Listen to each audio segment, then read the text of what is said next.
Excellencies, distinguished guests, honorable speakers, ladies and gentlemen, good morning. Sabah al-khair. It's both an immense honor and a privilege to welcome you to the 5th session of the MEDays Forum here in this beautiful city of Tangiers. It's truly a privilege to be standing among such esteemed panelists, an audience that brings together thought leaders, innovators, policymakers, and visionaries from around the world. The MEDays Forum has long been a gathering that fosters collaboration, critical thinking, and today's session is no exception. Ladies and gentlemen, my name is Miriam Qasso, and I have been charged with this beautiful responsibility to moderate the session today. In this session, we will explore some of the most transformative and, at times, controversial technologies of our age, technologies that hold immense potential to redefine industries, societies, sometimes values, and even the way we perceive our own existence. Yet, as with any great power, these innovations come with their own set of considerations and ethical challenges. So, to dissect this topic and fully understand it, allow me, ladies and gentlemen, to introduce you to my esteemed panelists today. With me, Your Excellency, Mr. Kamal Ayadi, former Minister of Civil Service, Governance, and Fight Against Corruption and Fraud from Tunisia. Dr. Hamad Ibrahim Al Abdullah, Executive Director from Bahrain Center for Strategic International and Energy Studies from Bahrain. Mrs. Nadia Al-Filali, Head of Innovation and Development and Operations and Operational Transformation from France. Mrs. Faustine Fleuret, President and Managing Director at ADAN from France as well. Also, Dr. Stuart Thompson, Founder and Director at CWE Communications from the United Kingdom. Also, Dr. Mona Nimmer, Chief Science Advisor from the Government of Canada. We have also with us, at my right, Mr. Benjamin Arunda, Chairman at African Blockchain Council from Kenya. Ladies and gentlemen, please applaud the panelists. Also, we didn't finish yet. With us, Mr. Scott Goodstein, founder and CEO at Catalyst Campaign from the United States of America. Also, Dr. Dicklin, he's not here with us. Yeah, he didn't join. Okay, that's all right. Another clap, please, for the panelists. So thank you, dear panelists, for joining us today and sharing the floor. So as you all know, these technologies are transforming every aspect of our world, from finance to governance and health tech and beyond. So while artificial intelligence is unlocking new frontiers in automation and problem solving, blockchain promises decentralization, transparency. So let me start with you, Your Excellency, Mr. Kamal Ayadi, with the first question. So given your expertise in civil service, governance, and fight against corruption and fraud, what is the potential role of AI and blockchain as well, and any new technology in enhancing governmental and governments and corruption and fighting against any tentative of fraud? And from both governmental and expert perspectives, how might the integration of AI help these critical challenges? Thank you. Thank you very much for the invitation. Actually, as you truly said, artificial intelligence holds a great potential in advancing accountability and transparency and improving governance. I will try to talk about a concrete example which we are working on, which is the use of artificial intelligence in the detection of fraud and corruption, which is my area of expertise. I have been working on this area for a number of years. So, as you know, fraud and corruption are inherently hidden. And if you are not able in a company to prevent them, you need to have the capability to detect them. So in infrastructure project, fraud and corruption, they represent a huge loss of money. It's, according to the World Bank, estimates at 10 to 30% of the money which is designed for infrastructure project is lost in corruption, in the fraud, which is equal to $1 trillion US. So it's a lot of money. So how we detect fraud and corruption right now, there are 4 levels of proficiencies. The first level, which is the basic level. We detect corruption and fraud through audits, the inspection, which is the legal oversight. But this way of detecting fraud and corruption has a lot of limitations, because the purpose of audit is not to detect the fraud, is to audit system, to audit mismanagement, and to propose improvement to the managers. But they may come across some suspicious activity which should be investigated, and it could lead to the detection of a fraud, of corruption. And according to the statistics show that only 4% of fraud cases are detected through audit, be it audit, external or internal audit. So the current system can only give us the possibility to detect 4% of the fraud and the corruption. And fraud and corruption could be sometimes very sophisticated. For this reason, they need innovative solutions to be detected. The level 2 of a proficiency, which is much more competent than the first level, is to detect fraud and corruption based on internal report and whistleblowing. And you know that almost every country has a law about whistleblowing to encourage reporting from inside the system. And whistleblowing in internal report, when they are made in good faith, they could be a reliable source of information, because the whistleblowers is supposed to be someone who is informed about what is going on, about that corruption, about that case of detection. So when he blows the whistle, he can provide useful information. And the statistic shows that 40%, 40% of corruption and fraud cases are detected through internal reporting of whistleblowing. And now we increase in proficiency. In the third level of proficiency is through automated system.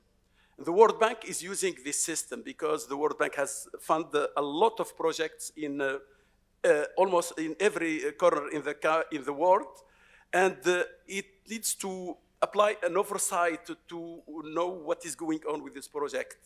And it cannot delegate people to go everywhere and to detect and to monitor. So they use now the remote control through the automation and the digitalization of every information, all the documentation about the call for tender, about the selection and so on. So they can, through this system, detect red flags, and then they can send people to make the investigation. Because they teach the machine about the fraud patterns, and they teach them how to make some checks and detect the red flags. This is the third level of proficiency. But now we are experiencing, and I'm working with some friends in the United States to experiment the use of artificial intelligence in detecting fraud and corruption. And the use of artificial intelligence is much more better, much more competent. Because the difference between automated system and artificial intelligence, the automated system learns from the experience of competent people, individual, in detecting and investigating fraud. So they will teach them the possible way for fraud to occur, and they will direct them to make some checks and to detect the fraud. But this is very limited because the automated system, they are limited by the rules they are programmed with, by the fraud patterns they are designed to discover, to check, and the check they are supposed to do. Whereas artificial intelligence is based on teaching machine based on a huge data set of information.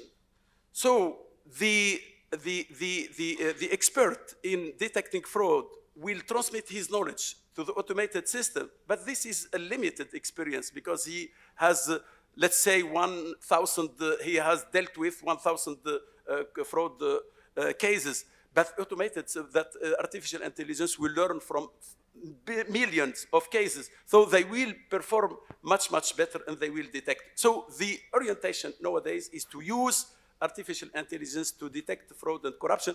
This is just one way in which we are working nowadays, but there are a number of other applications of artificial intelligence to which I will perhaps have the opportunity to talk about Of course. for transparency and accountability. Sure. Thank you so much, Mr. Ayadi, for the clarifications, and especially on the role, the huge role of AI in detecting mismanagement, for example, and especially inside an institution or a government. So with that in mind, I would like to shift to another critical aspect of this discussion. I would like to invite Mrs. Filali. Madame Filali, given your expertise in development and operations and operational transformation management, you can see quite clearly that companies and institutions are increasingly trying to use AI and blockchain for operational transformation. How can they balance the drive for efficiency with the need to ensure ethical practices are maintained and fully respected, particularly in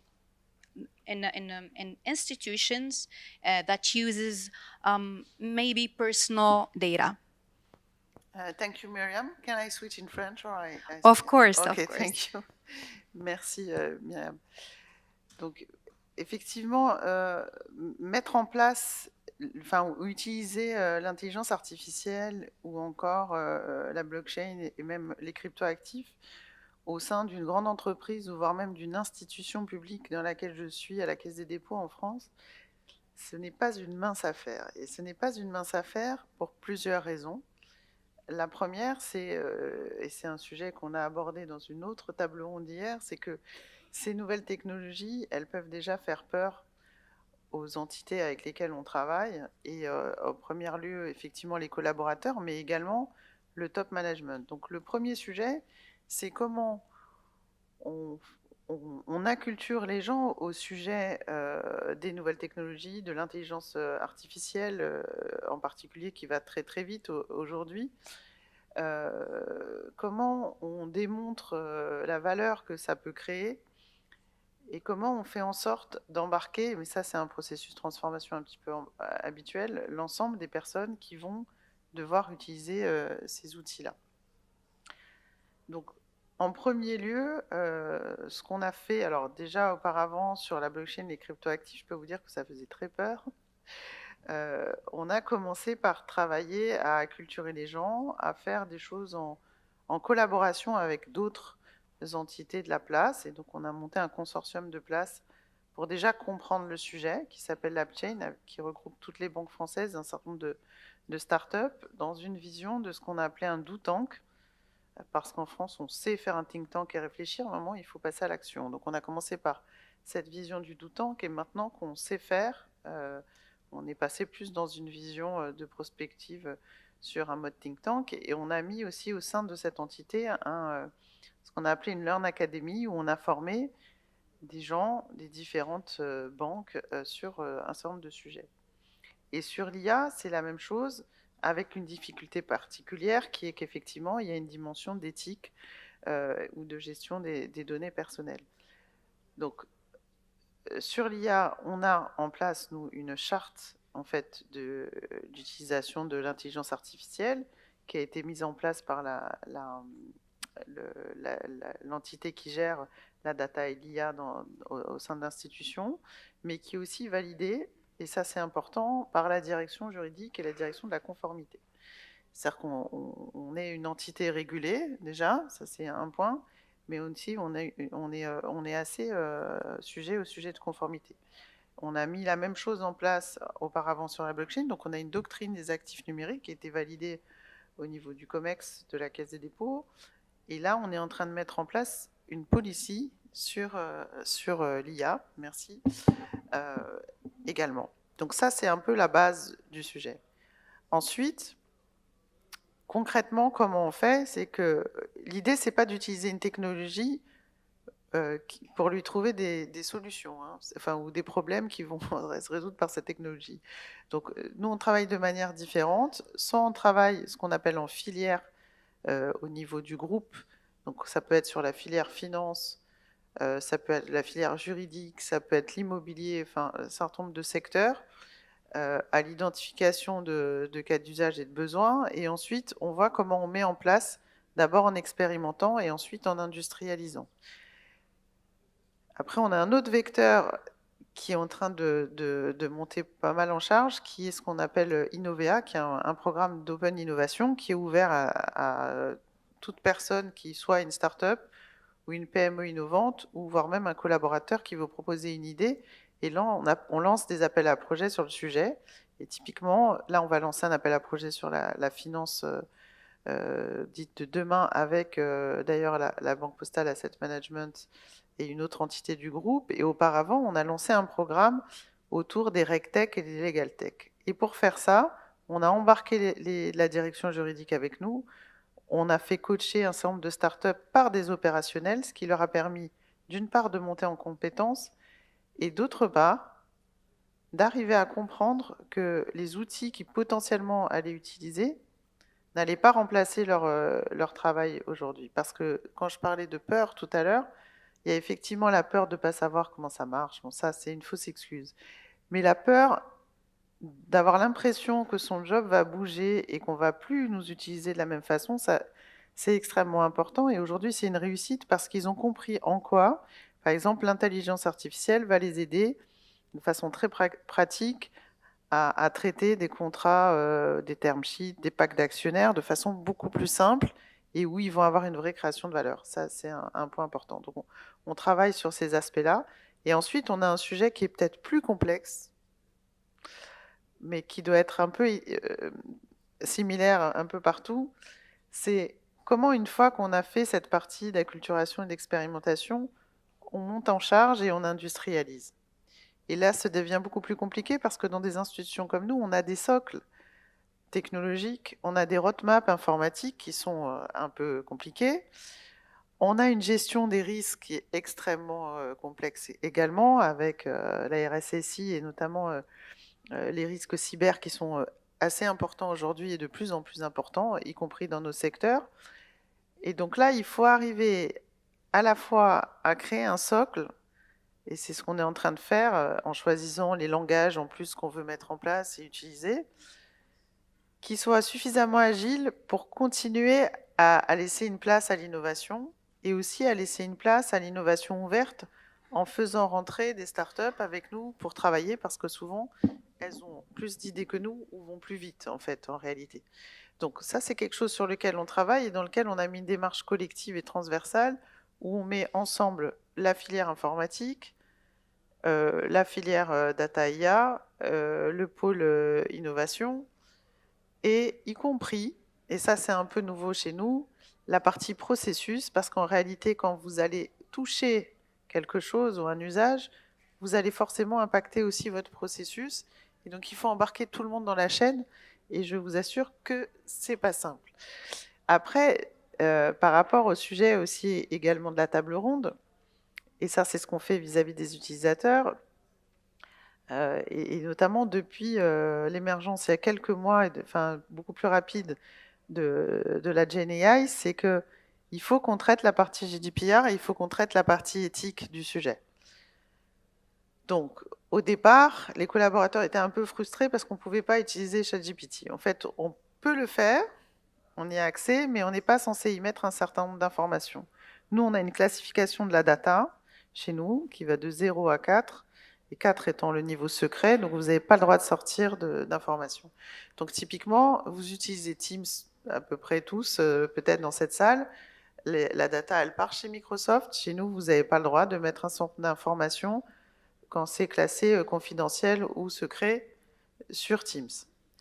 Vous n'avez pas le droit d'échanger sur les sujets référents à ça.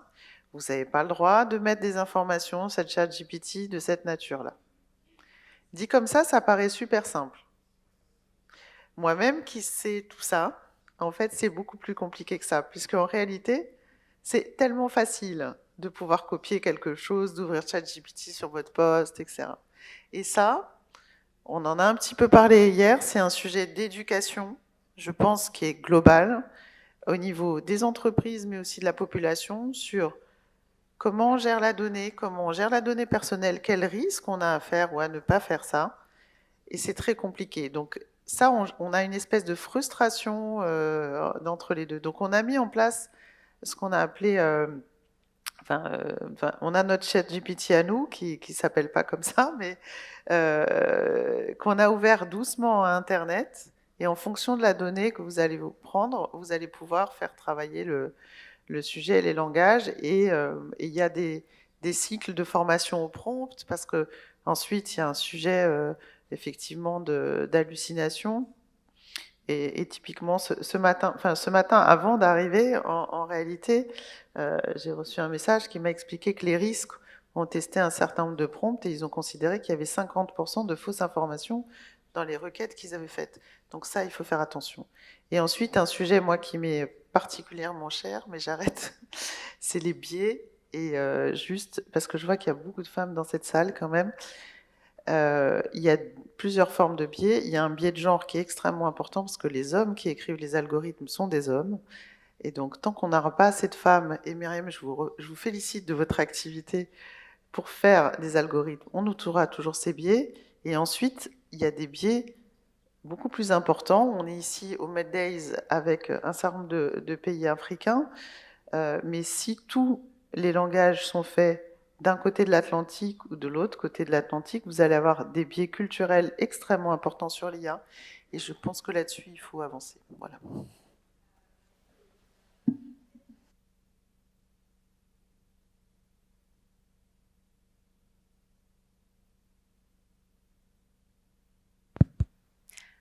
Pardon. Merci Madame Filali pour ces éclaircissements et ces insights, et surtout par rapport à la question des biais. La question des biais, c'est un problème technique qui est sérieux. Et il y a des biais conscients, il y a des biais aussi inconscients. Et je me rappelle, on avait mené quelques travaux avec l'Atlantic Council dans une réunion régionale, et on avait discuté des biais et comment combattre ces biais qui sont qui existent dans le traitement de données. Et il s'est avéré que NIST, qui sont le National Institute of Standards and Security, ils ont déduit que il y a des biais qui sont, ils les ont nommés harmful biases and unharmful biases, et c'est un long débat qu'il faut prendre vraiment, vraiment au sérieux. Merci beaucoup, Madame Filali, mais aussi j'apprécie le point que vous avez soulevé tout à l'heure par rapport à l'IA et les nouvelles technologies. C'est pas un ennemi, c'est un outil facilitateur de la tâche humaine. C'est notre ami, ça doit être notre ami. Et donc, aussi la charte, si on est... I will switch to English to keep the flow going. Especially if we comply to the standards, the international standards, and for privacy, and as you mentioned, the charter you have put in place. Thank you so much. And I will now shed the light on the ethical use of AI, but before moving forward, I will revisit a point with you, Dr. Thompson. So as AI tools are being increasingly used internally within organizations, they are also used for internal communication, such as chatbots. and automated messaging systems. How can organizations ensure that these tools enhance rather than hinder an employee's engagement, for instance, in an HR context, for example? Thank you. Look, I think to start with, it's important to remember that these are tools. So it's up to organizations to use them in whichever way they see fit.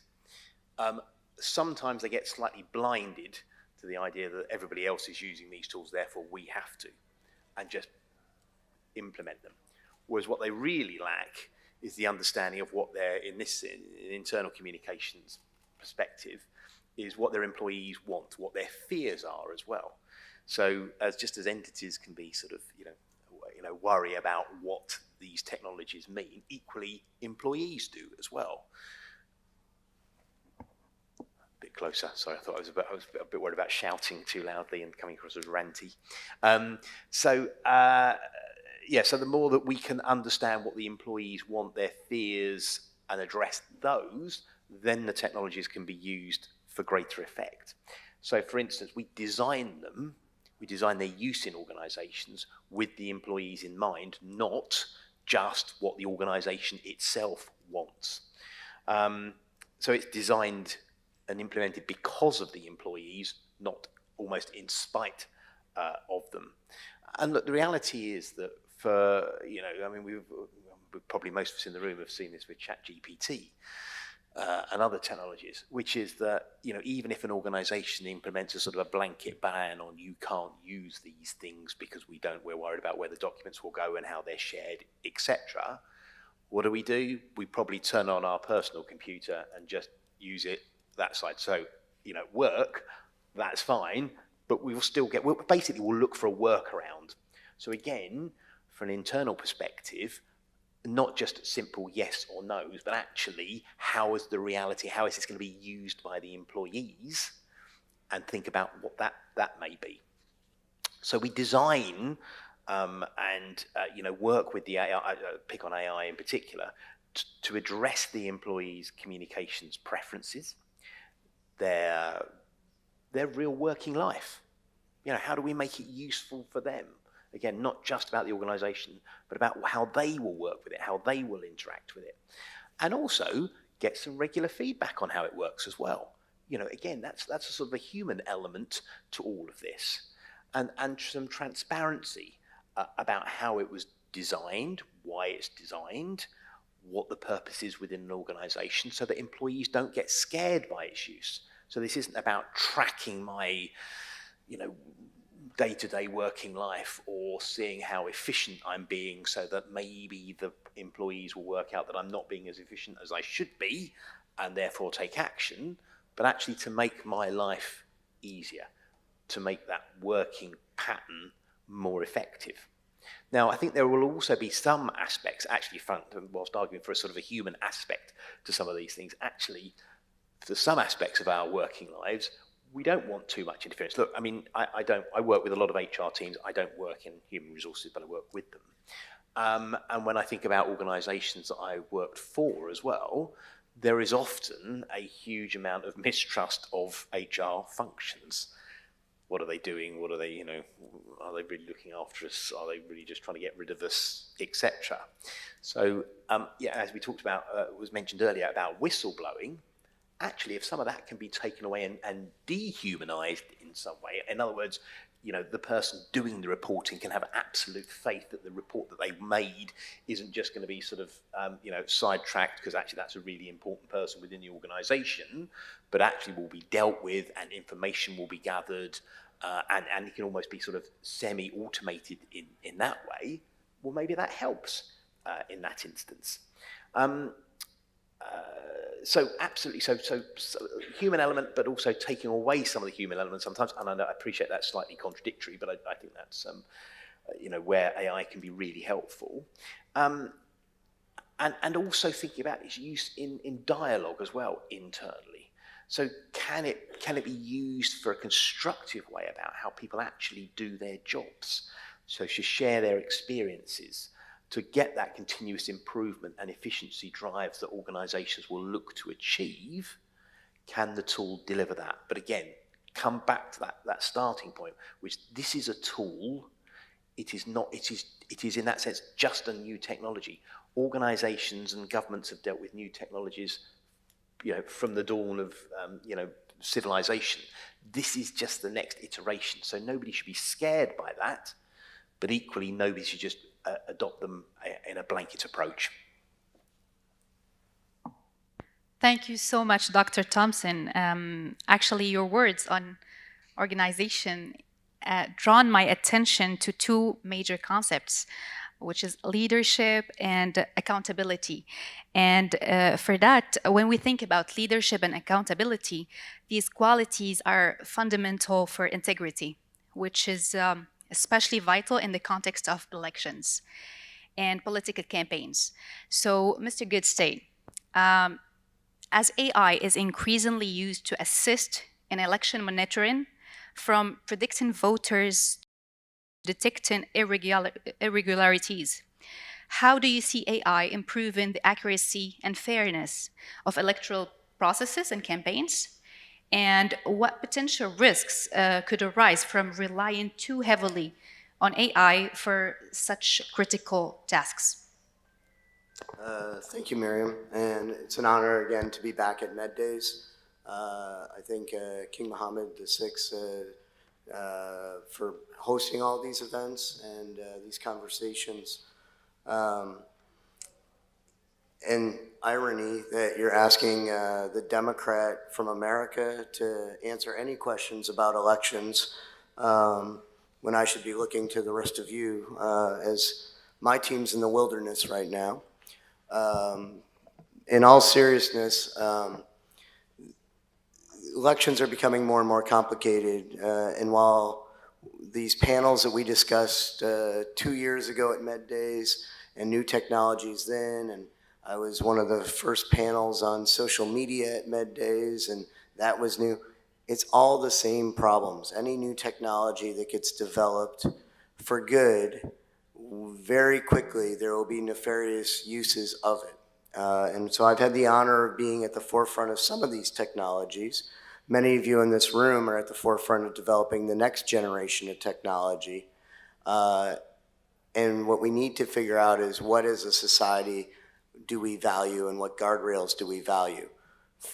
Foreign interference in elections is a major problem, but it shouldn't matter whether it's foreign interference or internal interference. Interference, do's and don'ts, are the bigger problem that we're seeing right now. So disinformation is one piece. That means that somebody is actually nefariously trying to do something bad and knowingly doing something bad. And then misinformation. In our election, we had both.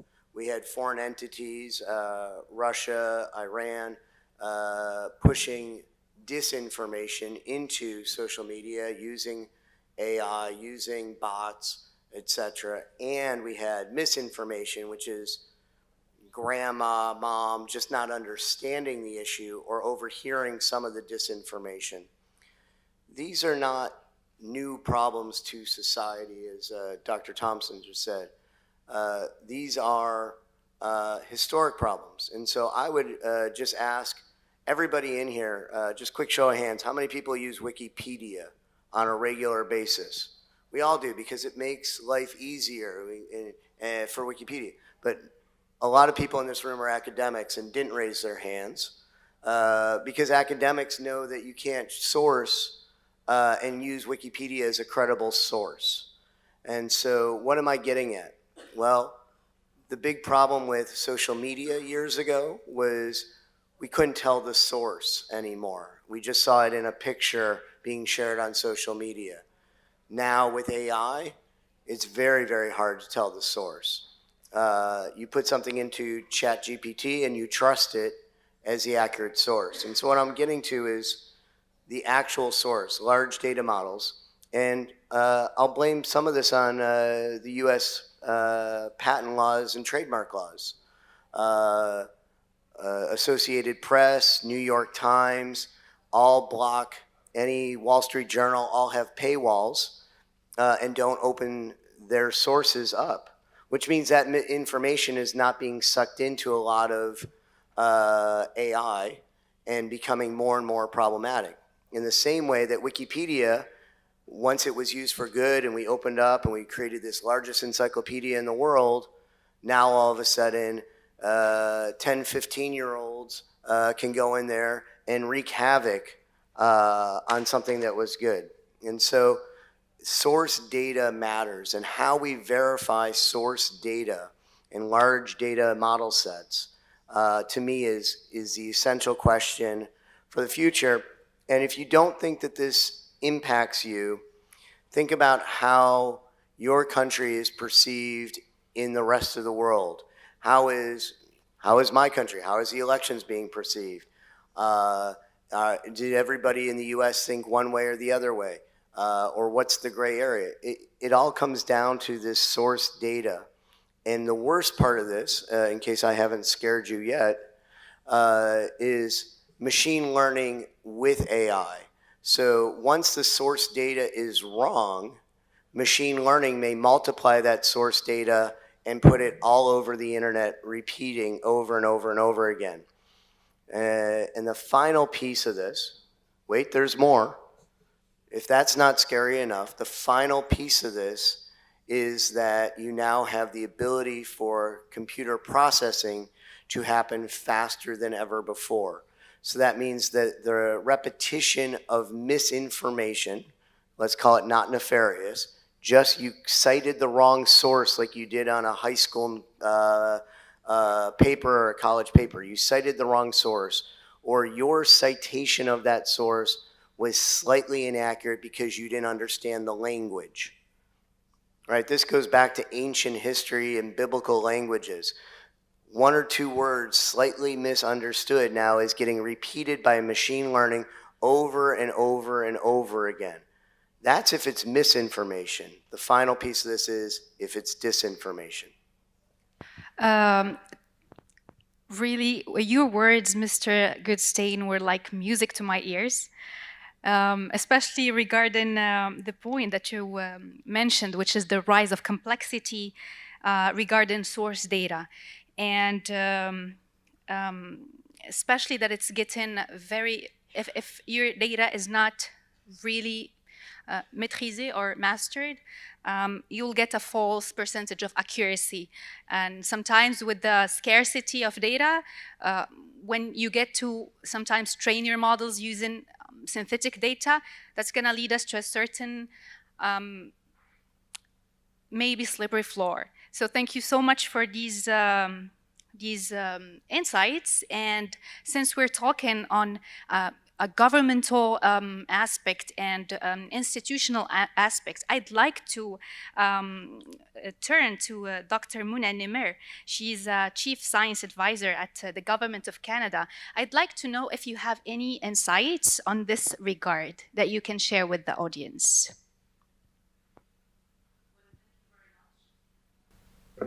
Yeah, thank you very much. Of course, governments have a very important role to play in any new technology, whether it's for its regulation, its adoption, its training talents to be able to take full advantage of it, coordinating internationally, because of course, especially in the case of these very powerful technologies that don't belong really to one country or one region, we absolutely need to have international harmonizations. So if we go back to the simple thing about AI, it's essentially, and it's been said already, a lot about data sources, about data security, data privacy, and the different data that come, whether it's your health data, whether it's environmental data, there are completely different regulations there. And there are the algorithms themselves and how transparent they are, how predictable they are, how safe they are, etc. And then, of course, there is which area is adopting these new technologies. So as you can imagine, this is extremely complicated.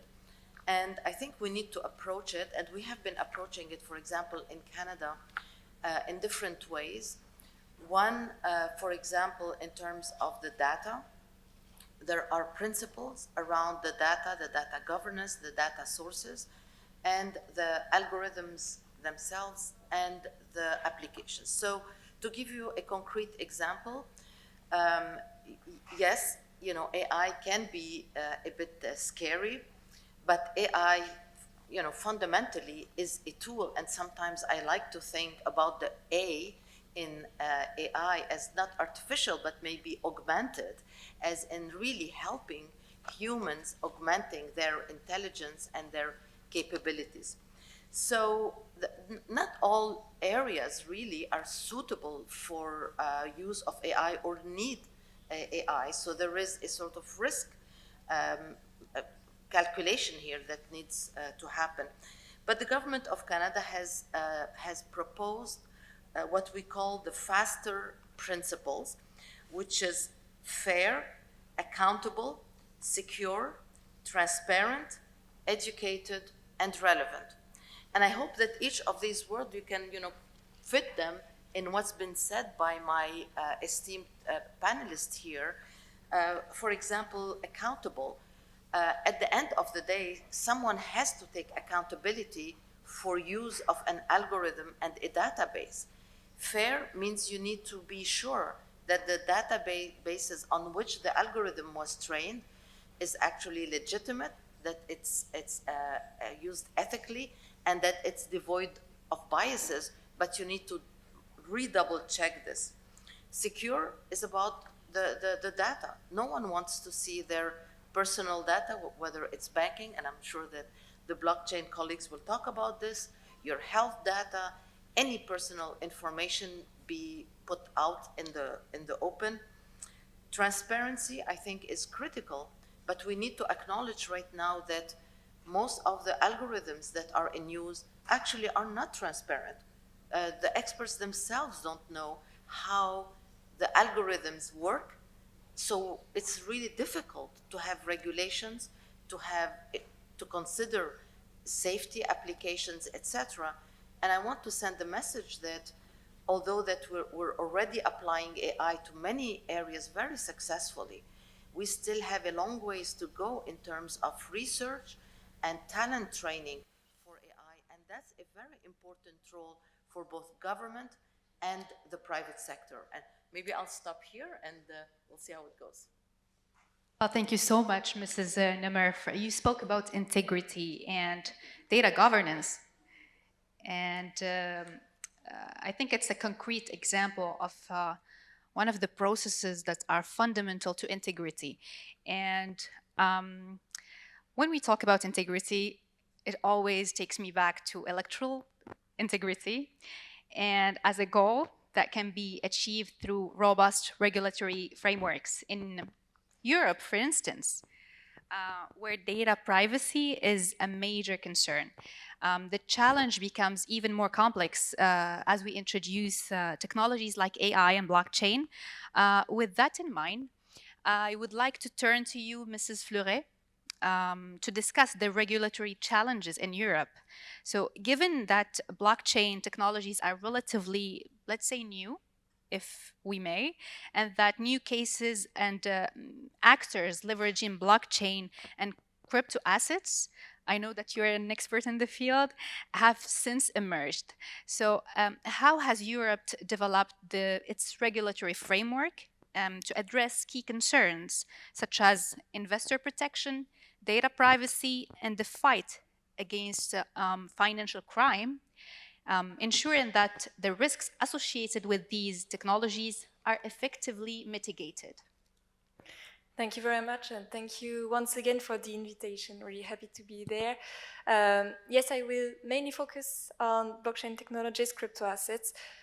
If we remind, the creation of Bitcoin was motivated by values and ethics behind.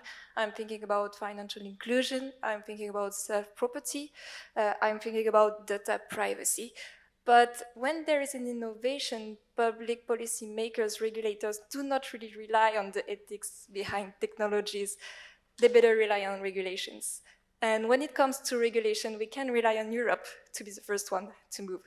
And so that's why there is already a regulatory framework for the use cases behind crypto assets and blockchain technologies.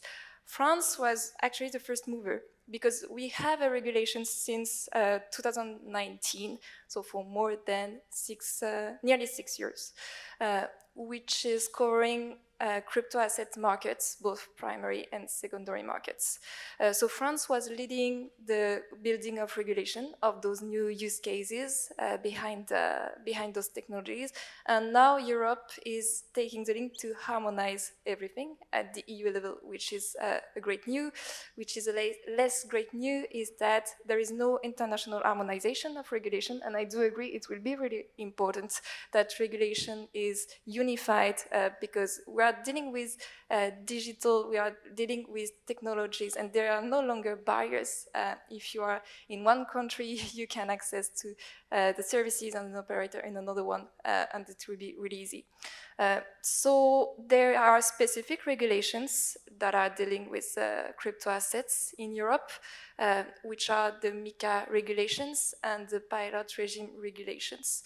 The goal of Europe was to raise that crypto assets were a new asset class. And so with the MiCA regulation, there will be investor protection and rules guaranteeing the stability of markets, both on the primary and the secondary markets of crypto assets when they are new assets. But at the same time, you can rely on new technologies for existing assets or existing activities, and I'm thinking about financial ones here, because when you're dealing with financial instruments in Europe or somewhere else, other countries, you already have regulations, and there is no finally sense to make new regulations if you are thinking about existing assets, only because there are new technologies. And so Europe decided to think about shifting a little bit the financial rules in Europe to deal with financial instruments which are now issued and which are exchanged on blockchain networks, which is this pilot regime that I was dealing with. And here what the opportunity is also to make the regulation more efficient in terms of investor protection, in terms of financial stability. But there are also non-specific rules that will apply to those new builders of crypto asset use cases. Maybe the Web3 concept is familiar to you, to rely on those new use cases. But when it comes to data privacy and cyber resilience, the DORA regulation in Europe will also apply to those new actors in blockchain technologies and crypto assets. When it comes to fighting against financial crime, money laundering, and financing of terrorism, Europe will apply the rules that all other obliged entities, financial markets, people in art, in real estate, will apply. So we are really far away from what can be depicted sometimes in the media or by some institutions that do not really like the emergence of the new technologies. Especially in Europe, there is a big regulation, and the actors are not doing what they want with the assets and the funds of clients. What is most of concern, if we come back maybe to ethics and values, is that while you are setting a regulation, regulators should also think about the supervision of those new actors, not because it's the sole condition to have a credible regulation, but also because you will have people that will try to escape from those regulations. And if you do want to make investors confident with relying on markets, on Web3 use cases, you have to make the, let's say, good companies comfortable, because the bad companies won't be able to access the people, the client, the investor, because the bad actors will be sanctioned by supervisors, and because the bad actors will be supervised. And that's a lot of concern for the industry that I represent as a president of ADAN, the Web3 industry, because policymakers usually think about the rules, but not really about the tools in terms of supervision. And we can see lots of illegal competition because supervisors do not play the role that they should play. So innovation is great, regulation is important, but supervision even more if we do want to, if everyone want to really enjoy the opportunities of the new technologies and especially the values that I could depict before. Thank you so much, Mrs. Fleuret. Where we all agree, I think that institutions and government love to regulate. So Too much. harmonizing regulations is a major area of concern sometimes, especially that sometimes when you over-regulate, you might suffocate innovation. And yeah, back to government. I would love to address my second question to you, Mr. Goodstein. Since we're talking, security, blockchain, and technology, this technology is often proposed as a solution for securing voting systems. And I'll get my notes. And ensuring tamper-proof records. In your view, how could blockchain be implemented to enhance the security and transparency of elections, and what challenges should be addressed to ensure it is accessible and scalable? I think that I'll also defer to some of my colleagues like Benjamin further down the panel to explain more these tools, but one, there has to be a public trust of these tools, whether the election's secure or not, whether it's paper ballot and government trucks and government planes to count, or if it's encrypted blockchain technology.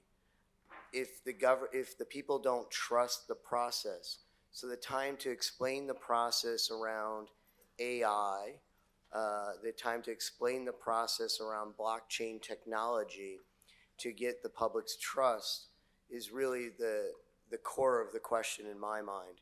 I come at this from communications more so than my programming chops are no longer any good.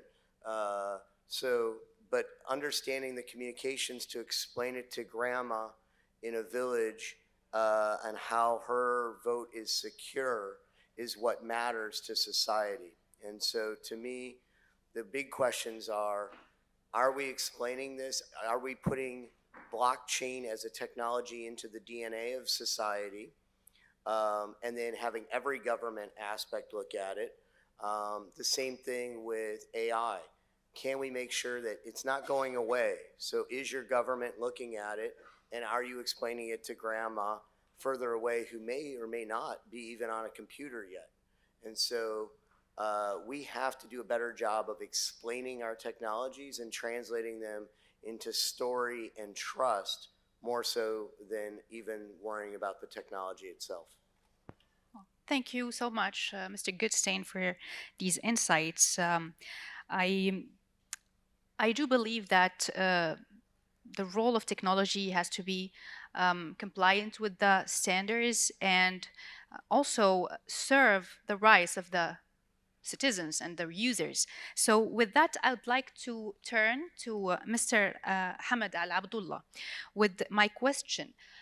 Which specific measures can be taken to ensure that transparency and accountability of AI systems, thereby safeguarding user rights?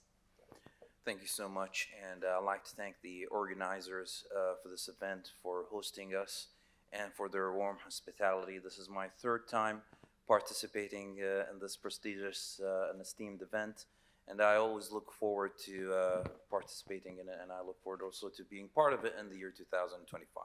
Thank you so much once again. Before I answer the question, I'd like to further elaborate on a point that Mr. Scott, my colleague, had mentioned in his first intervention, and that is misinformation, and particularly in the area of academia. Now, when you speak to a lot of professors, let's say, for example, in the field of history, a lot of them cite that they face a lot of challenges when students submit essays. And within the essays, they have citations below footnotes, and endnotes in which they would state that they got this information from a particular primary or secondary source. But once the lecturer or supervisor, whoever is correcting the paper, goes back to that secondary source or primary source, he doesn't find the statement that is mentioned in the paper there. To the extent that one of the professors who was marking one of the papers saw the paper that quoted one of his books, and he said, "I never said that," and it's just amazing. So misinformation can also creep into academia quite a lot, apparently, these days. Now, with regards to your question, I believe that artificial intelligence becomes increasingly integrated into various aspects of daily life. Now, ensuring that transparency and accountability of AI systems is crucial for safeguarding user rights. The complexity and opacity of these technologies can lead to significant ethical concerns, including bias, discrimination, and misuse of personal data. To address these challenges, several specific measures can be implemented. I have noted 5 key points in this regard, which I would like to share with you all. First of all, the first point I would like to bring up is establishing clear regulatory frameworks. So governments and regulatory bodies should establish clear legal frameworks governing AI technologies. These regulations must outline the responsibilities of AI developers and users, as well as the rights of individuals affected by AI decisions. Now, I would like to also point out an important topic here. Governments can work as a single unit, and they can work also in blocks in this regard. So whether it be the European Union, whether it be the African Union, whether it be the Arab League or the Gulf Cooperation Council for the Arab States of the Gulf, for example, they can also work on these regulatory frameworks together.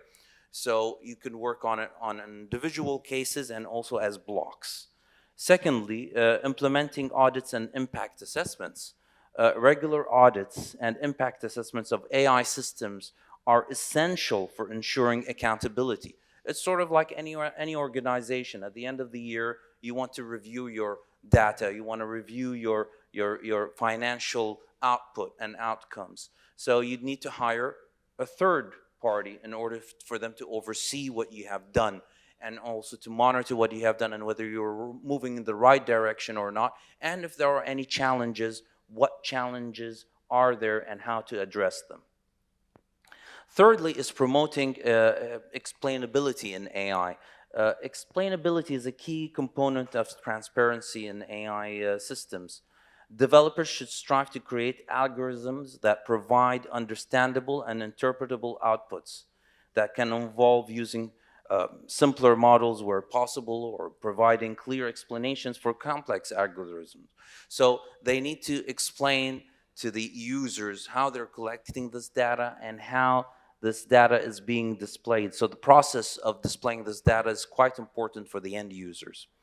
The fourth point which I would like to make is fostering data protection and privacy rights.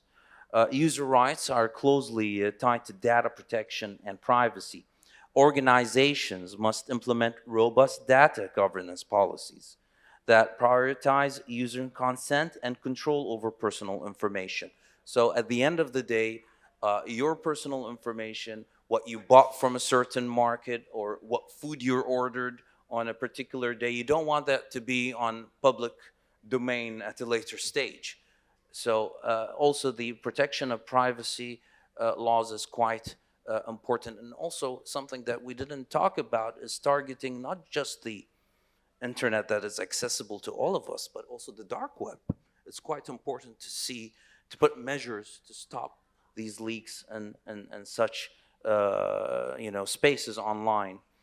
Fifthly is encouraging stakeholder engagement. So engaging in also diverse range of stakeholders, including communities, organizations, societies within the state itself, to come up with solutions and to also talk about challenges in terms of AI ethics, and also host forums and panels like the one that we're talking about today or with today. So this is quite important to speak to academics, people from various backgrounds, stakeholders, also from a variety of also fields, in order to discuss these challenges that they have within their societies in terms of AI ethics. In conclusion, the transparency and accountability of AI systems is influential in safeguarding user rights by establishing clear regulatory frameworks, conducting regular audits, as we had discussed, promoting explainability, and fostering data protection and engaging with stakeholders. We can create an environment where AI technologies are developed and deployed responsibly. These measures not only enhance user trust, but also contribute to more ethical and equitable technological landscape. Thank you very much. Don't be shy. You can clap. Thank you so much, Dr. Abdullah, for all these insights regarding explainability and regulatory frameworks that are important and crucial to all the industries, actually. So with that, I think I have been unfair to my neighbor here from Kenya. So I will turn to you, Mr. Arunda. So I will shift the focus on one of the most, let's say, crucial industries, which is finance. Mr. Arunda, so today blockchain offers significant potential for improving financial inclusion in Africa. Given your expertise in the area, how do you see blockchain helping underserved communities access banking and financial services, and what are the ethical challenges that must be addressed? Thank you, Miriam, and I'm happy to be back to MEDays again for the second time. Blockchain and cryptocurrencies, I would say 10 years on, too many people still buzzwords. Often when I try to explain to people blockchain, nobody understands me until I mention the word Bitcoin. So when I say Bitcoin, and they will like, okay. So there is a huge disconnection between the understanding of what blockchain is and what Bitcoin is. But really, does the consumer really care about what blockchain is? The consumer doesn't care about the technology, the name of the technology. The consumer cares about, does the technologies really solve the problems of the society? So often from a developer perspective and from a technical perspective, we are too focused on the complexity of the technologies, and we forget that the user do not care about the complexity. The user do not care about the buzzwords, the big names of AI and whatever. The user cares about their problems. Are their problems being solved? So we look at, for instance, financial inclusion in Africa, particularly in sub-Saharan Africa. According to World Bank, we are still below 50% when it comes to access to bank accounts. Yeah, and we look at the cost of transactions in Africa, particularly in sub-Saharan Africa. For instance, the cost of sending $200 from a remittance perspective into Africa, as of 2020 and 2022, still about 9.3%, which is far above the global average of about 6.3%. So how can blockchain really be able to help with regard to financial inclusion and with regard to as well dealing with these costs? One, maybe to address that question, is there are so many people in Africa that still do not have access to finance because of their identity.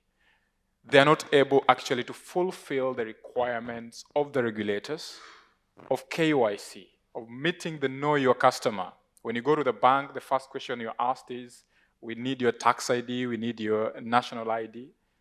What about if you are a stateless person from a legal perspective?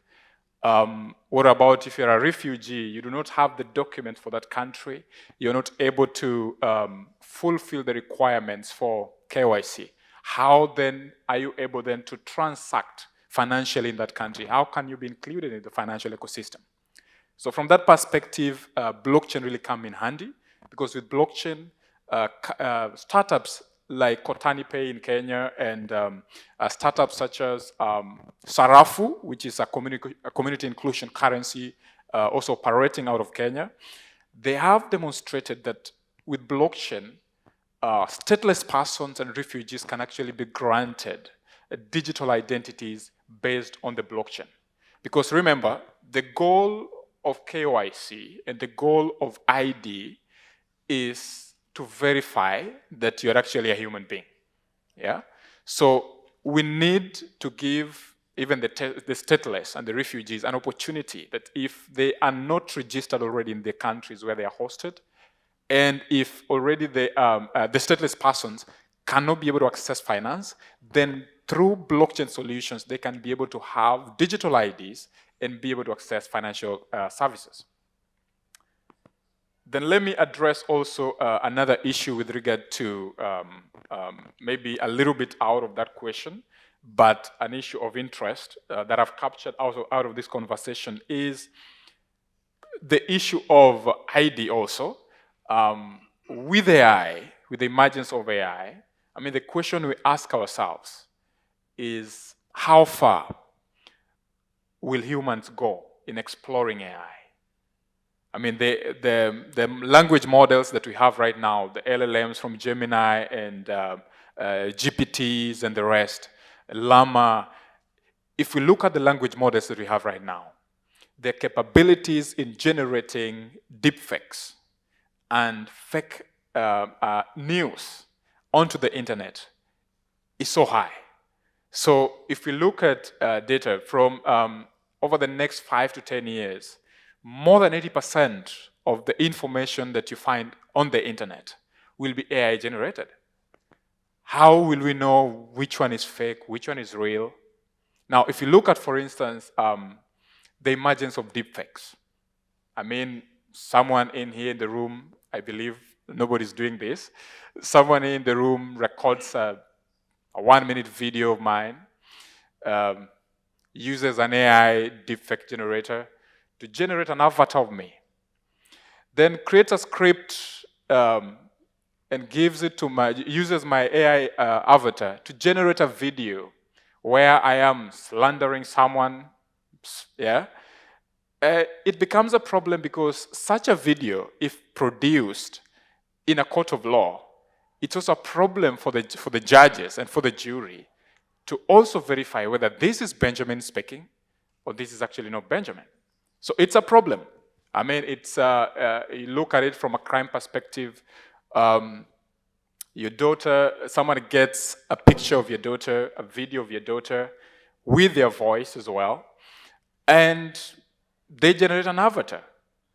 They can be able to use that to extort money from you, yeah, and from parents, with the idea that your daughter has been kidnapped. I mean, the voice is your daughter, the face is your daughter, the facial movement is your daughter. How would you know? How would you actually detect that this is actually a fake? So there is a technology that being developed by a company called Tools for Humanity. So they have created the problem. They also try to solve the problem. And Tools for Humanity, the company behind Tools for Humanity is Sam Altman, who is also the lead behind the Gen AI that we ChatGPT. So Tools for Humanity is creating, with a company called World, they've created what we call anonymized multi-party protocols, where they're trying to create a framework for identifying real humans. So what they believe is that in future, it will be very difficult to detect the real humans from the fake humans. So having decentralized digital identities can be able to help to actually detect and verify who you are speaking to even on a video call, who is interacting with you even on digital platforms. Thank you. Thank you so much for this. Well, actually, I want to say first, Karibu Kenya. And second, let me shift gear because you had us all raising eyebrows because of this subject of deepfakes. And for that, I'd like to turn to Dr. Thompson. The kind of technology that makes you question whether that video is real, is that video of your boss maybe dancing at a party is real, and or just another piece of crafted fiction. So, Dr. Thompson, can you tell us, blockchain, can it be used to help companies and maybe citizens and normal people to counter misinformation and deepfakes? Well, I mean, the simple answer is yes, it can, but I don't think these are being particularly well sort of addressed as yet. I'm quite sort of attracted to the idea of each of us having our own and companies having their own sort of blockchain to prove ourselves, because I think a lot of, and Scott and I have written about sort of deep fakes and what politicians and political parties can do to try and counteract them. A lot of the issues are created by a gap, by a lack of comment. I mean, we talk about companies, a lack of comment about on positions. So if that deep fake has some sort of resonance, people not trusting the company or their reputation being poor, there's a gap in what they've said already, so that deep fake can fill that gap, then it takes on a life of its own. And once that information is out there, again, as we've talked about across the panel, it's very difficult to pull that back in and to try and counteract that. So some of this is about making sure that companies and politicians and ourselves have positions out there that people can sort of, contrast, if you like, the deep fake to make them question it in the first place. But I think that idea of each of us having, and each company having, a blockchain, which sort of, is the proof points, if you like, to try and counteract those deep fakes, I think is something that will be explored, I think, in more detail in the coming years. But the reality is, most of us don't have that. Most companies don't have that. So what are the sort of the more analog ways that we can do that? As I say, having, spokespeople out there regularly, having positions that are clearly communicated across, even just websites and apps and things like that. So let's not ignore what the tools that we have already at our disposal and sort of leap ahead too far. So let's use what we have, but there will be some initial thoughts anyway. Thank you so much, Dr. Thompson. And I believe Mr. Ayedi, you wanted to talk about something. You asked me to give you the floor. I wanted just to address the issue of the social impact of artificial intelligence. The reason is because I talked about the potential use and the benefit of artificial intelligence, but we needed to balance our focus also. And the reason why I'm asking for this, because I see that the time flows and I see at the screen, so I won't have the chance to be given the floor for a second time. So, and I wanted to balance also the language, to use the French language. J'aimerais bien parler un peu des impacts sociaux de l'intelligence artificielle. L'intelligence artificielle, elle a beaucoup de potentiel, elle va changer certainement nos vies pour le meilleur, mais il y a aussi des impacts qu'il ne faut pas, donc les impacts au niveau donc, de la société, qu'il ne faut pas négliger et auxquels il faut accorder beaucoup d'importance. Et pour parler de ça, j'aimerais faire un peu de rétrospective, parce que si on veut faire de la prospective, il faut commencer par la rétrospective. Par rétrospective, je dirais donc l'émergence des médias sociaux. Donc, il y a une vingtaine d'années, c'était pratiquement le premier contact de l'intelligence artificielle avec l'humanité, mais à grande échelle. Et quand l'émergence des médias sociaux, des social media, donc il y avait beaucoup de promesses. Et les promesses des social media, c'était empowering citizens, donner une voix à chaque citoyen, donner la possibilité de rencontrer, donc de créer des communautés d'intérêts et tout, vous mettre avec vos semblables, avec les personnes qui ont les mêmes intérêts, accès à l'information, beaucoup. Donc, donner aussi la chance aux petites affaires, les small business, d'avoir une plateforme pour donner de la visibilité à leurs produits. Et ça, effectivement, donc toutes ces promesses sont réalisées. Donc, il n'y a aucun doute là-dessus.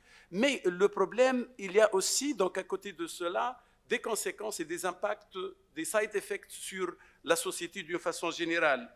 Et au lieu de l'information, nous avons eu de la désinformation, de fake news. Et aujourd'hui, avec l'intelligence artificielle, nous parlons donc de persuasive lies, donc de mensonges persuasifs. Au lieu de nous mettre donc, avec nos semblables, donc, les médias sociaux ont créé ce qu'on appelle la polarisation, puisqu'ils vous mettent avec les personnes qui réfléchissent comme vous. Donc vous avez l'impression que vous avez toujours raison parce que vous êtes alimenté par les informations que vous attendez. L'addiction, et aujourd'hui la question de l'addiction, moi j'ai réalisé des études sur ce sujet et des statistiques et j'ai trouvé que dans la société où je vis, donc il y a le phénomène de l'addiction, il est très avancé. L'addiction, donc sans substance, il y a ce qu'on appelle l'addiction donc avec substance, donc les toxicomanies, etc., etc. Mais ces sujets ne sont pas réellement pris au sérieux au niveau de nos sociétés. L'implication sur la démocratie, beaucoup d'implications. Et quelle est la raison de cela finalement? Il y a donc un proverbe qui dit « Show me the incentives and I will show you the outcome ». Et il y a aussi, donc, quelle est la raison pour laquelle les médias sociaux nous accordent toute cette chance d'utiliser ces réseaux gratuitement? Il y a aussi donc un adage qui dit, si vous ne payez pas pour un produit, c'est que vous êtes le produit, effectivement. Et nous sommes finalement le produit qui utilise ces médias sociaux. Les algorithmes des médias sociaux ont un seul objectif, c'est de maximiser le nombre d'utilisateurs et de nous maintenir le plus longtemps possible sur donc, le réseau. Et par ça, donc, ils vont transformer donc, ce temps-là donc, en un actif commercial qu'ils vont vendre aux publicitaires. Donc, et aujourd'hui, nous allons passer à un stade où les conséquences seront beaucoup plus dramatiques, j'allais dire. Mais avons-nous aussi, donc, est-ce que les big companies, ils sont conscients de ça? Ils sont conscients de ça, de questions de l'addiction, ils sont conscients de la polarisation, mais ils ne veulent pas changer l'outil de l'algorithme, comment il fonctionne, parce que c'est leur business. Donc aujourd'hui, avant de passer, donc, il faut peut-être aussi réfléchir aux conséquences qui existent déjà avant de passer à un autre stade donc, de proficiency et d'outils de l'intelligence artificielle. Merci.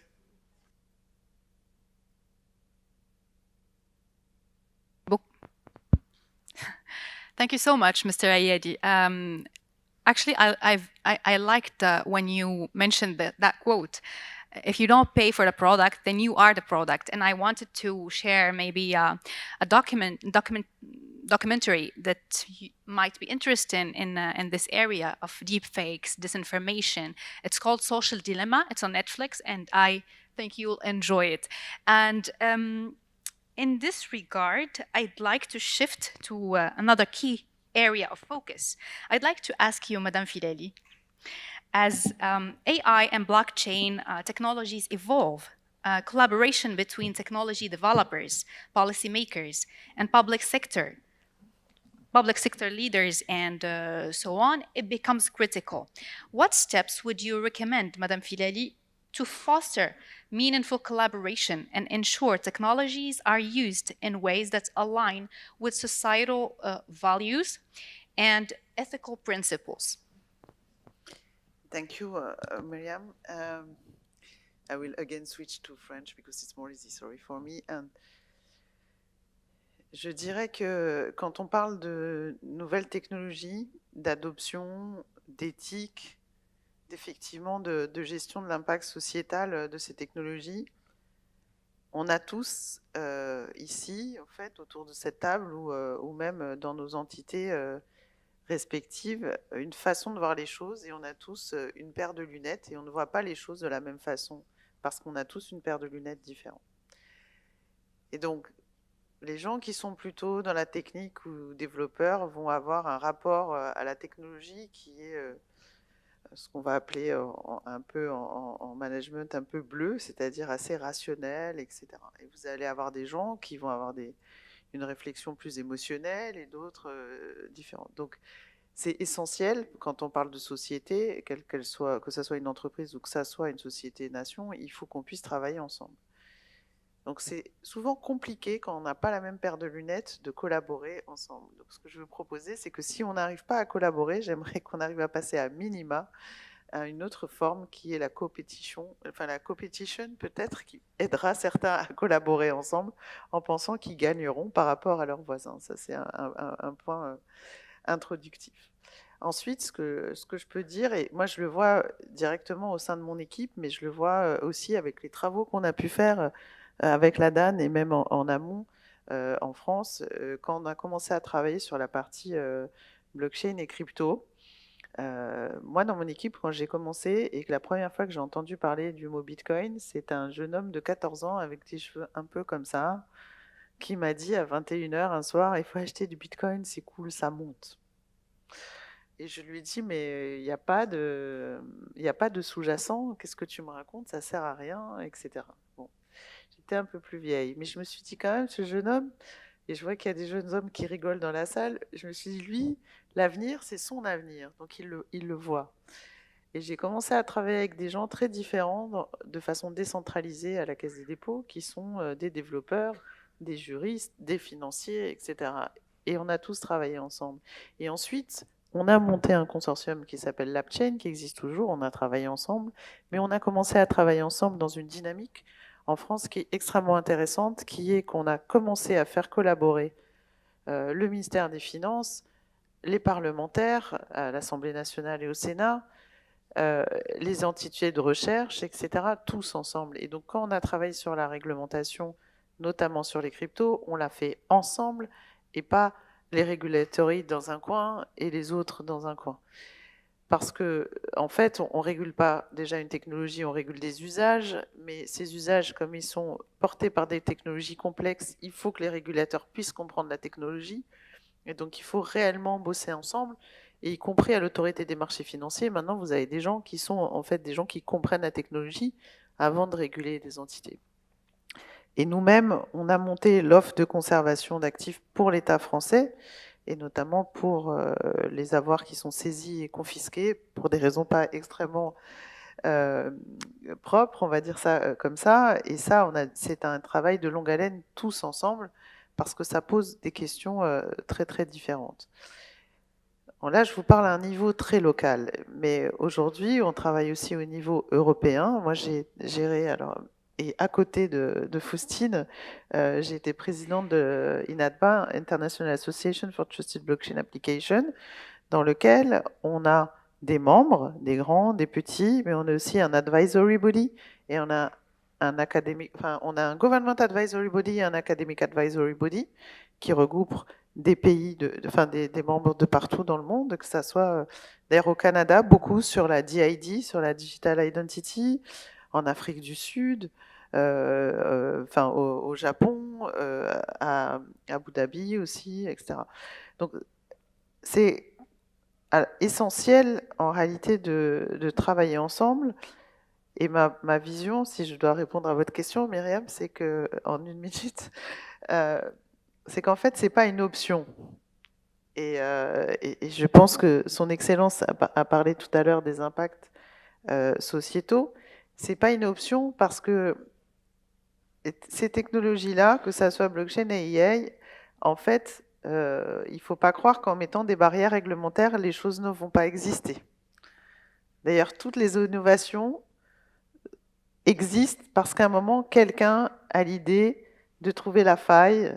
Hier, j'ai dit à une autre table ronde, et là c'est valable aussi, qu'il n'y a pas de forteresse imprenable, il n'y a que des mauvais assaillants. Là, c'est pareil, en fait, les innovations sont nées des failles. L'homme crée ses failles, aime détourner les réglementations, aime détourner les actions qu'on lui donne depuis sa tendre enfance. Donc, il faut qu'on arrive à travailler ensemble pour trouver le meilleur compromis au consensus qui va faire qu'on a un équilibre global qui va permettre un développement de la société équilibré, éthique, responsable aussi d'un point de vue écologique, on n'en a pas parlé là, mais voilà. Et donc pour ça, il faut mettre les gens ensemble. Je pense que c'est... Enfin, mon point de vue, il est extrêmement simple, c'est qu'il suffit de se mettre ensemble et de travailler ensemble et de collaborer ensemble. Voilà. Thank you so much, Mrs. Filali. Don't be shy again. You can clap. Well, just if it's reassuring, we all felt skeptical regarding cryptocurrency at a single. I will ask you. I will circle back to you on this matter, Mrs. Fleuret. But before, there was Mr. Scott. Yeah, you wanted to share something with the audience. Yeah, Please so, go ahead. Two things. One, we're talking legal and pragmatic, and legal makes sense when you're thinking about the issues that my colleague brought up around publishing. This concept of well, it's free. Newspapers have been for free for years. Magazines have been for free, and they get paid for by advertising dollars. I've advertised on all of these platforms for political, corporate, NGO, no problem. Why do we have all of these problems? And I will blame the U.S. government for a law that happened far before most people in this room were born. It is a small little law that allows the internet providers to be shielded from any type of legal ramifications against them. What does that mean in plain language? Is that social media companies can't be sued for false information, mischaracterization.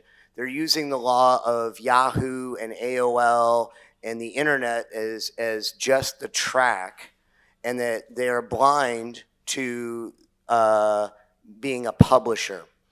The shield of them not being a publisher is the problem. If they were held to the same regulations as a major newspaper, it would be very different. And so that's Section 232 of the Communications Decency Act that happened in 1996, way before there was ever a social media platform, and then it was expanded.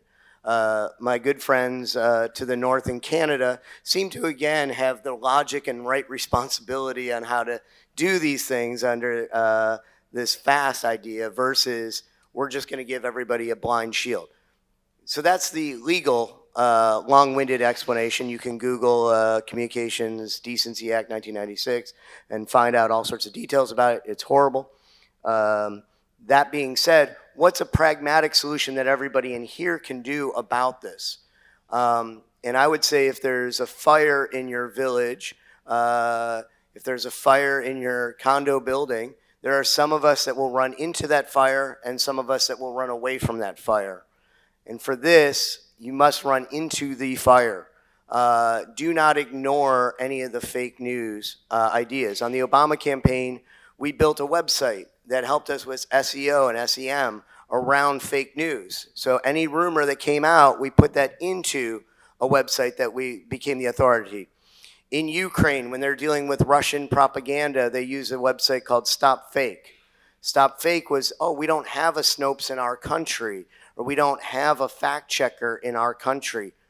We can go and build a fact checker and start bringing in what is fake, tell me what you're hearing about my candidacy or my campaign, and we can actually put all these rumors up there very quickly. And so there is things that you can do in your own country right now to combat fake news. Thank you so much, Mr. Scott, for these insights. I'd like to circle back to you, Faustine. So there is a certain detail I'd like to talk to you about, which is sometimes this idea sometimes keeps me up and perplexed, which is the negative, maybe, the negative reputations that technologies like cryptocurrencies might face. As media and traditional stakeholders frequently highlight concerns, particularly regarding ethics. How would you respond to these criticism and address these concerns? So yes, the level of adoption of crypto assets and Web3 use cases is very heterogeneous within the world. And that's what you precisely say. In some areas, regions where the financial system, the banking system is failing, there is much more adoption and there is a really better understanding of the opportunities behind those blockchain technologies. And that's why we can see, for example, in Nigeria or in Turkey, you have around half of the population who already hold crypto assets, while if you're taking France, for example, only, but it's already a lot, 12% of the French population hold crypto assets. I had a look at Morocco, it's 16% of the population, so you're better than the French people. But this adoption, which is lower in the country where maybe the financial and banking system is a bit more resilient than in other countries where there is no corruption, where there is big institutions, where there is a money associated with the state. It also means that in the country where the adoption is lower, those banking institutions really love to avoid the emergence and the spread of the innovation, and for that they usually spread fake news. And I think it's important that we come back on those fake news because it prevents from a lot of people to see the opportunity to seize behind the holding of crypto assets and maybe other use cases that we don't have maybe the time to describe, but that are not financial. We do focus on finance today. But there is a Bermuda Triangle of fake news behind crypto assets. And I guess most of the people who heard about crypto assets, blockchain technologies, Web3 before, first heard about those fake news. So the first one is crypto assets are the best tool for criminals in terms of financial criminality, money laundering and financing of terrorism. So that's why I would like to give a key figure that is a really credible one, that is a study that each year see and analyze the rate of illicit transactions thanks to blockchain technologies and crypto assets. And it is only 0.34% this year. And it's a rate that is decreasing years by years. Why? First, because blockchain technologies are transparent and traceable. So actually, it's a very bad idea to try to make illicit transaction on a tool where you have a public register and where it's really easy to see who initiated the transaction to who and to come back at the very beginning of the transaction chain. It's a very bad idea. So the technology itself, the blockchain technologies themselves are a really bad idea to use them for illicit behaviors. And we could see in the world the emergence of really strong anti-money laundering regulations. So even the new intermediaries have to, you talked about KYC, but they have to comply with big rules that are the rules that other obliged entities, financial institutions, banks also follow. So regarding the financial crime, I think we're done. The second fake news that is usually spread is about and Nadia started to speak about it, the environmental impact of crypto assets and blockchain technologies. And you probably heard that it is an environmental disaster, which is not true, obviously. We do not have to lay that there is an environmental impact of internet in general, of digital in general. But if we are looking at crypto assets, it's a much more complex question. First, there is, of course, a big consumption, energy consumption when it comes to deal with Bitcoin, which works on a very specific technological consensus, which is actually, Bitcoin is nearly the sole crypto asset which is using this consensus. And if you're looking at other crypto assets like Ether, like Tezos, like that, actually they do not use the same technological support, and you are on very, very low energy consumption, for example. So there is maybe an issue with Bitcoin, but if you are having a look of Bitcoin, how it works, actually because the energy consumption is very important, they are relying on the cheaper sources of energy, which are the renewables. So that's why the energy mix of Bitcoin is for more than a half based on renewables. And actually, why cheaper energy is because they are wasted energy. So it's not like new energy that are spoiled for Bitcoin, but actually it's helped the efficiency of the grid and the energy production. And maybe it's just this because, well, there would be much more to say on environment, but if I go to the third idea, and I will be really brief, the fake news that is usually spread is about, and also Nadia, you started like this, lots of people think that crypto assets are useless and has no value. And so that's why I encourage you, because I won't have the opportunity to describe a lot, but to have a look on the very brilliant use cases that help to finance companies that, for example, today don't find the credit or the financial markets sources that they need to have a look on the new Web3 gaming, to have a look on the new decentralized identity tools that help to protect confidentiality of your identity of your transaction. Correct. A lot of things. If you just don't look at those fake news and that you try to dip your understanding of what is Web3. Yes, it's complex. Correct. Thank you so much, Faustine, for all these insights. Big clap for, I think we should, maybe next time we should organize a panel around cryptocurrency, because it's a very, very interesting topic to be dissected. I think we're kind of running out of time, and I want to leave some time for the audience if you have any questions you want to address. But before, I have two. Please stick to 2 minutes for you, Mr. Mr. Abdullah and Madame Nimr.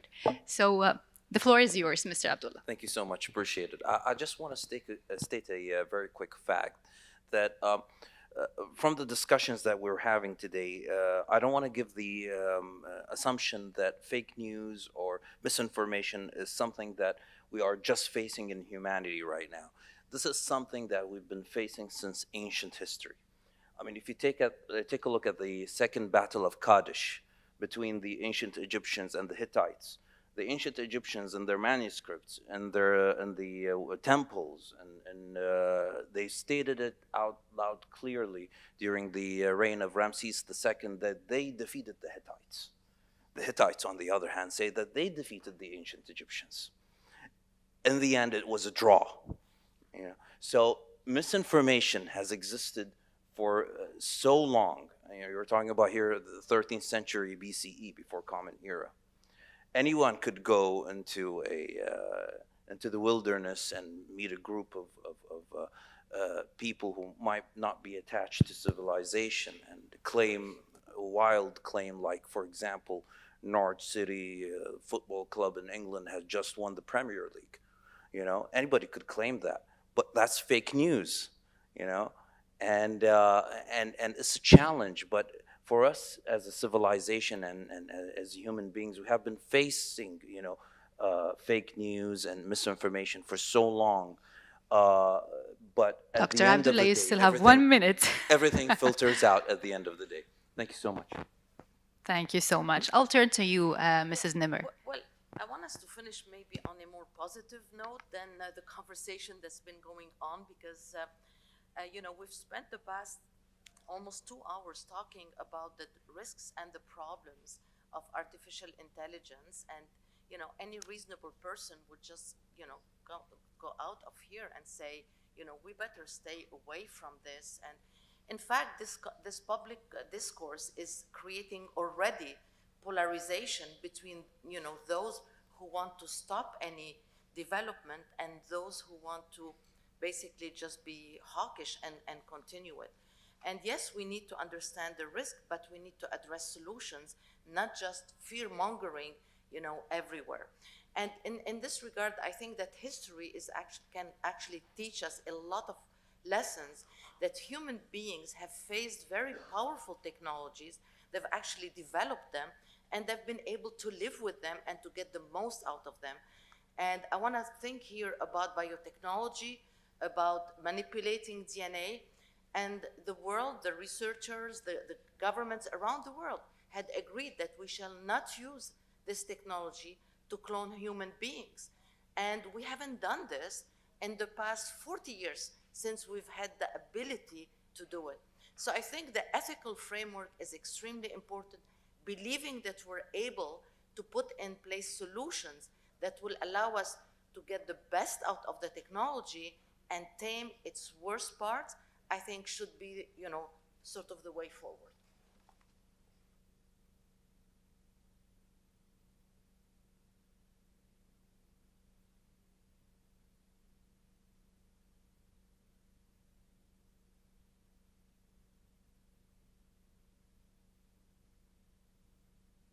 Repeat what I just said. So I'd like to thank my dear esteemed panelists for all the information they shared with us today and the enlightenment. Thank you so much. And we still have 12 minutes for my dear audience. If you have any questions, kindly stick to 1 minute for a question. And if you have any insight you want to add to the discussion, kindly stick to 1 minute. So in conclusion, you have 2 minutes.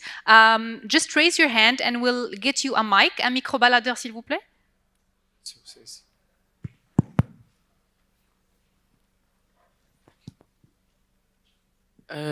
Hello, my name is Jamil. I'm the founder of THR. It's for recruitment. I would like to join the industry by saying that I can see that the brainstorming, those days, we can't see them that with the human being. We are seeing them with too many ChatGPTs, too many Gemini, too many people they are trying to turn off their brain and they are using more ChatGPT and Gemini. And this, it's not it's from today, it's from years ago, where have been founding free thinkers and the co-workers. And the free thinkers are the creators that are made ChatGPT, Gemini, and the rest of them. And the co-workers or the workers are the persons who are using those artificial intelligence. I hope I hope in next years or over the years, we just need to give some time for us to stay in the brainstorming, the normal brainstorming made by human being, and not only from the ChatGPT. Thank you. And thank you, and I really appreciate what you have been saying all day, and thank you. You're welcome. Any questions here for Madame and for... Okay. Abdelrafi Hanouf de la Caisse des dépôts du Maroc. D'abord, je me félicite de la thématique qui a été choisie ce matin, avec toutes ces technologies en fait qui nous ouvrent plein d'opportunités, mais qui nous poussent également à poser plein de questions d'avenir. Alors, peut-être comme sorte de conclusion, d'ouverture pour la suite, avec tous ces défis qui se posent, quand on voit qu'en Europe, donc on essaie en fait d'aller sur la voie de la régulation, qu'aux États-Unis on parle d'une pause ou d'une accélération. Donc j'allais dire les perspectives sont différentes selon les États, les continents et ce qu'on attend justement de cette technologie et notre aussi capacité à les utiliser pour augmenter notre puissance. Quels sont un petit peu les avis donc, de nos éminents participants ou quelle voie justement prendre pour tirer le maximum de profit pour l'humanité de ces nouvelles technologies? Merci, monsieur, pour ces précisions et aussi des questions. Et je voulais savoir si vous voulez qu'on réponde d'abord et on prend les autres questions ou should we carry on? Let's take all the questions, right? Okay. You had a question. I have the mic. Okay, perfect. go ahead. So, hello everyone. My name is Hejil. Today, I am attending this really interesting panel regarding blockchain. I would want to mention that I myself organized a conference regarding blockchain like a year ago, which was very interesting with amazing key speakers as well. And we mainly talked about the situation of blockchain and cryptocurrency in Morocco. We know for a fact that back in 2017 it was illegal to trade and buy cryptocurrencies, but we just found just 2 days ago or 3 days ago the central bank is actually considering to legalize cryptocurrencies. And back in 2017, the reason why it was banned was for the same reasons that Ms. Fleuret mentioned, for fraud, money laundering, and everything. So I would want to know Moroccan situation now, why it decides to finally legalize it. After knowing that Morocco is actually top 50 in the world, they are leading in cryptocurrency and also a leader in North Africa of cryptocurrency owners, where 3% of Moroccans own actually cryptocurrency, while it's still illegal. So I would want to know the situation of the Moroccan dirham facing the legalization of Bitcoin too. So yeah, that was it. Thank you so much. We have another question over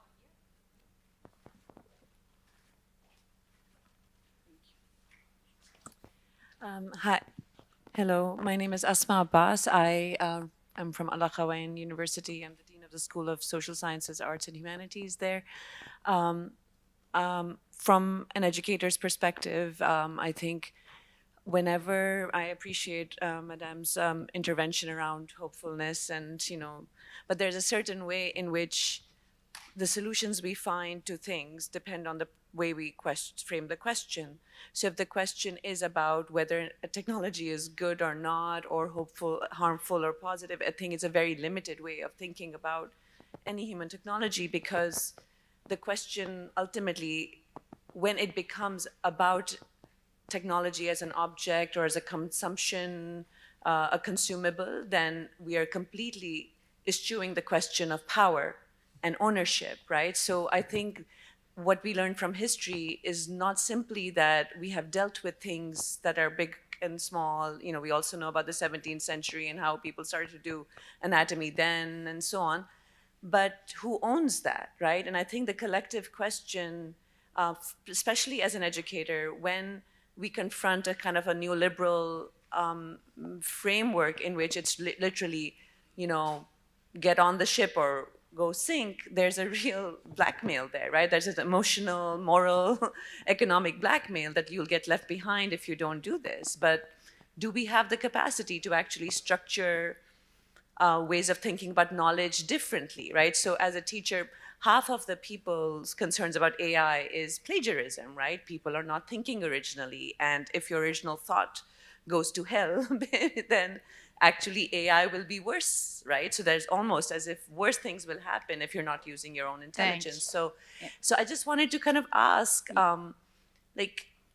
what do we come out with when we really think about not the technology, but the conditions of the use and production of it?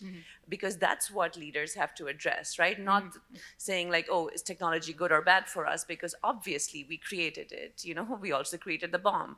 I mean, we do these things, human beings do this stuff. But to address the question of AI without... I think there might be some answers to that question. Thank you so much for the question. And we don't have enough time, so sorry for that. So please limit your intervention to the question only. You have 1 minute, 1 single minute.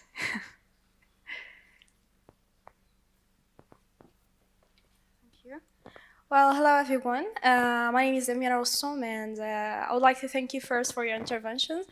And this topic is really interesting for me as a business student at ISKU and as a future manager, because in the future I need to manage a team and why not a company. So I need to harmonize as much as possible the vision and the opinions with my team.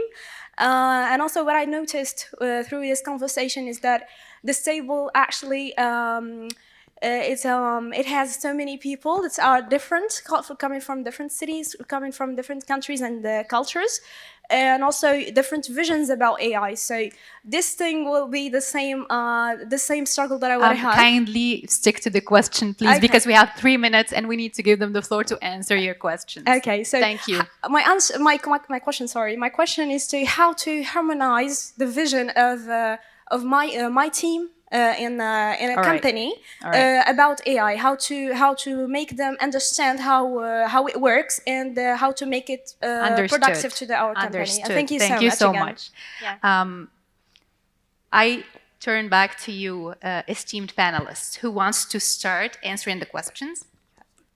Yeah. For the first question, thank you for your question, because you're right, with the US election, it's a turning point regarding crypto assets and Web3. Actually, what is Web3? It's the new internet economy. We are coming from the Web2 internet economy, which is led today by the GAFAM, the US champions that we could not compete once they became too big to be competed with. And so the opportunity of Web3 and what we have to say is, now is that who will be the GAFAM of Web3? If we let the US take the lead in the race while they were actually behind us for the moment, and us, I mean Europe mainly, we will make those new GAFAM US, American also.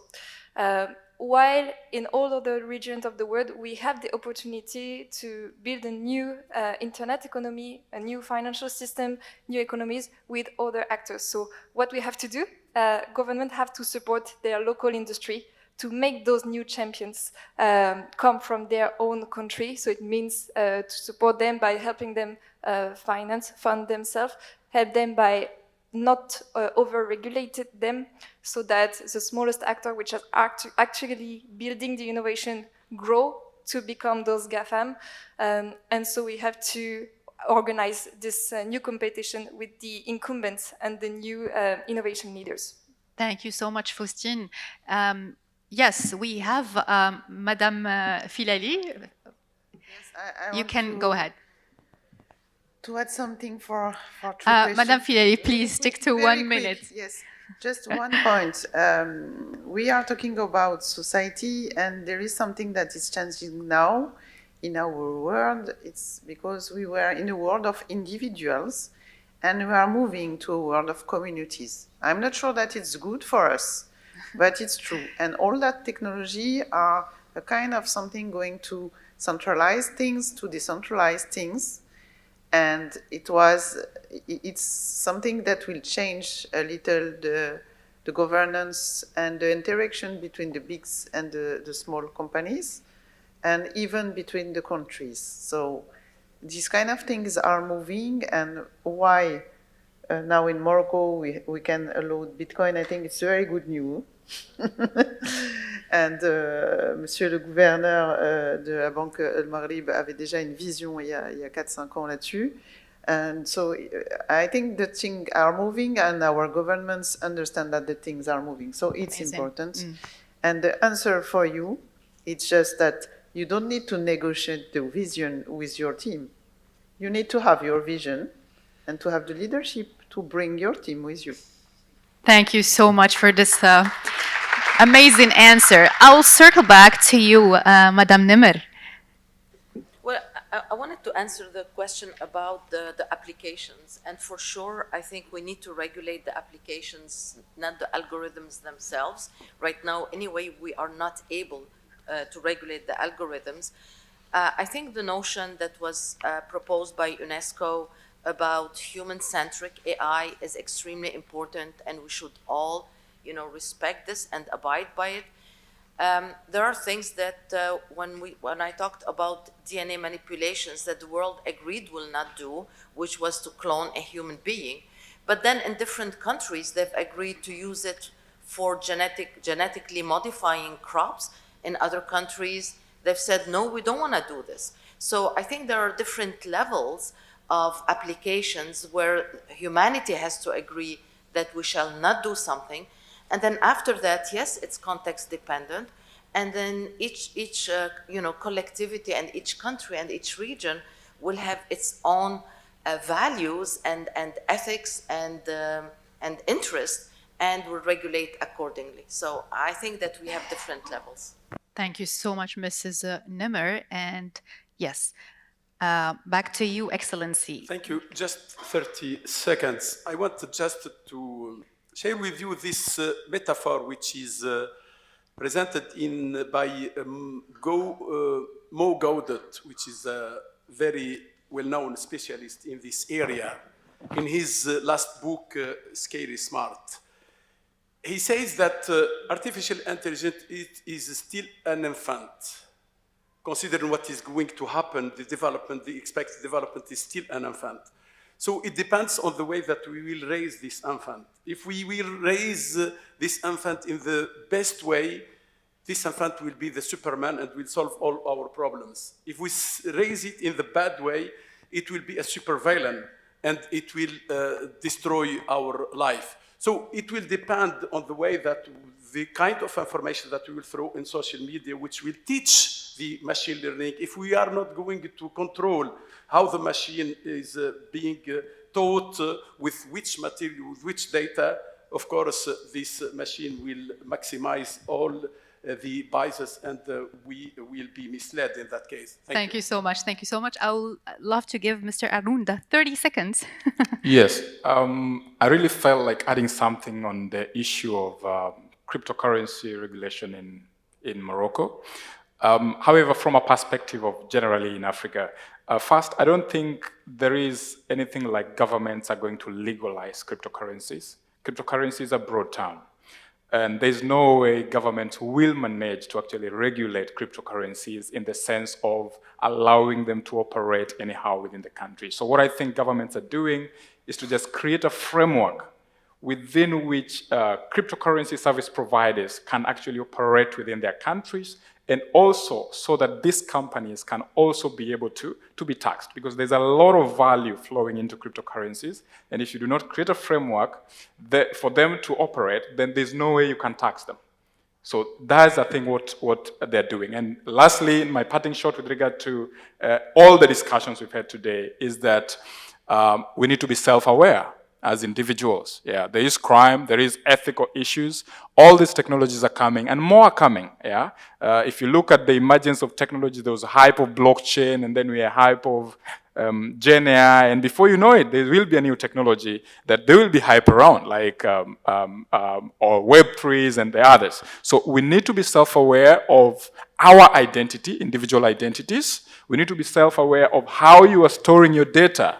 How is your passport being used? Yeah, we use it online. How do you manage your passwords? More than ever, we need to be self-aware of how we handle all our data. Thank you so much, Mr. Arruda. Unfortunately, we are clearly over time.